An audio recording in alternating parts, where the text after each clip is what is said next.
বিশ্ব অরণ্য দিবস পালন করা হয় 21শে মার্চ তারিখে। স্বাধীনতার পরে ভারতে প্রথম বননীতি ঘোষিত হয়েছিল 1952 সালে। আন্তর্জাতিক অরণ্যবর্ষ পালন করা হয় 2011 সালে। অরণ্য সপ্তাহ পালন করা হয় 14 থেকে 20 জুলাই পর্যন্ত। সাইলেন্ট ভ্যালি অবস্থিত কেরালায়। নর্মদা বাঁচাও আন্দোলনের সাথে জড়িত ব্যক্তিত্বের নাম হলো মেধা পাটেকার।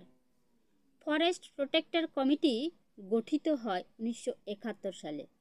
উত্তরাখণ্ডে অরণ্য সংরক্ষণ সংক্রান্ত একটি আন্দোলন হলো চিপকো আন্দোলন। কোনো দেশের কাম্য বনভূমির পরিমাণ হওয়া উচিত 33%।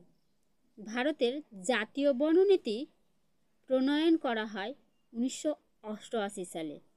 ভারতের কেন্দ্রীয় গবেষণাগার অবস্থিত দেরাদুনে।